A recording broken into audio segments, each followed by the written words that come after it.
With the new group of jets arriving in Japan this August, I thought I'd make a video sharing some things I wish I knew before moving here, especially now that I'm packing up and preparing to leave after several years in Japan. I've been doing a lot of reflecting.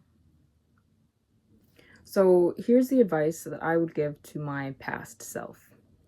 First, don't stress too much about packing, seriously. And I know that's probably easier said than done. Before I came to Japan, I spent so much time worrying about what I should bring. And the reality is that Japan has almost everything that you need. You can buy clothes here, you can buy toiletries, you can buy household items here. For the most part, for most people. Bring the essentials, okay? Don't try to pack your entire life into suitcases. Things that I would prioritize are important documents, make copies. Prescription medications, do your research on what's allowed and how much. Do comfort items from home, anything that's difficult for you personally to replace. For me, one thing I wish I had brought more of was products that specifically work for my hair and skin. You wouldn't know it looking at me, but I have 3C4A hair.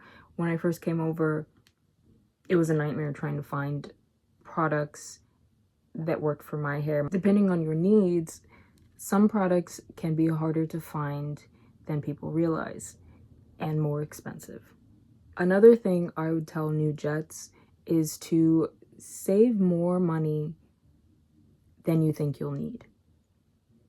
Okay, moving countries is expensive, right? There may be unexpected costs during those first 3 months, and you may not be able to open a bank account on the first day. So having a financial cushion makes the transition so much less stressful. Someone should have told you this already, but most jets don't get paid until at least a month after arrival. So if you're coming in August, you may not get your first paycheck until late August, mid-September. I think I was mid-September. With that in mind, I suggest budgeting around 2,000 to 3,000 USD. Okay, if you're working with another currency, do the math. And if you're curious about what specific expenses you should expect when you arrive in the first month or so, let me know in the comments and I'd be happy to answer that question. Something else I wish more people understood is how much your experience depends on your mindset. Okay? Your placement matters, of course. Some people end up in huge cities and some people end up in tiny rural towns like I did. I remember getting my placement and being like, where is that? Look it up on Google. Oh, it's beautiful, but what am I even supposed to do there?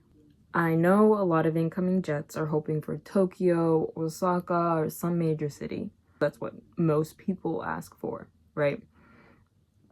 And there's nothing wrong with that. Those are amazing places. But if you do end up in a small town, try not to panic.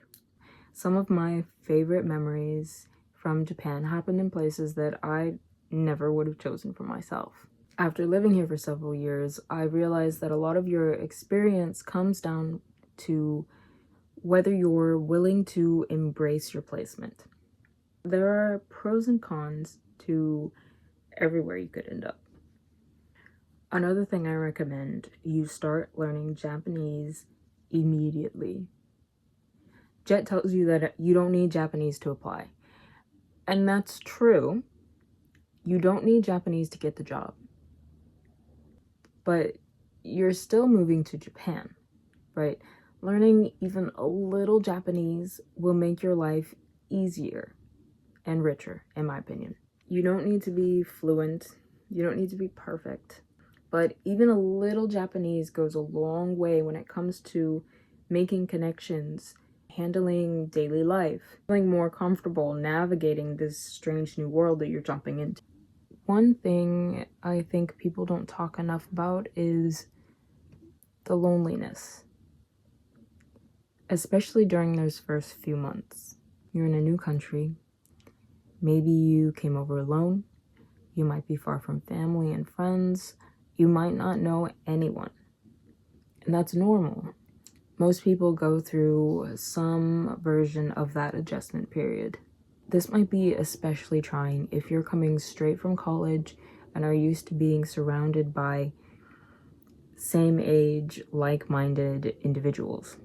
And if you're struggling during the first few months, it doesn't necessarily mean you made the wrong decision.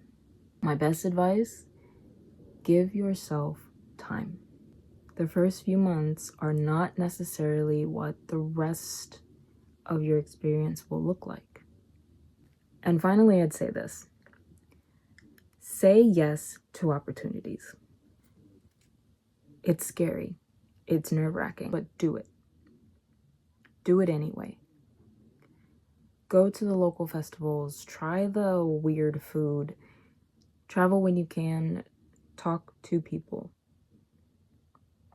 You don't have to be a yes man. You don't have to go do everything everywhere all at once. In fact, I recommend you do pace yourself because there's a lot to do and you can't realistically do all of it. ALT burnout is a thing. My point is, get involved in your community. Get involved in Japan. Some of the experiences you'll remember are the ones that you didn't plan for. Now that I'm packing up and preparing to leave Japan, I don't find myself thinking so much about the things I brought with me. I think about the students I taught, the coworkers who became friends, the places I explored, and the little moments that became cherished memories. Those are the things that stay with you. So if you're an incoming jet, congratulations. You're about to start a chapter of your life that you'll be talking about for years. Good luck, and I hope you enjoy yourself.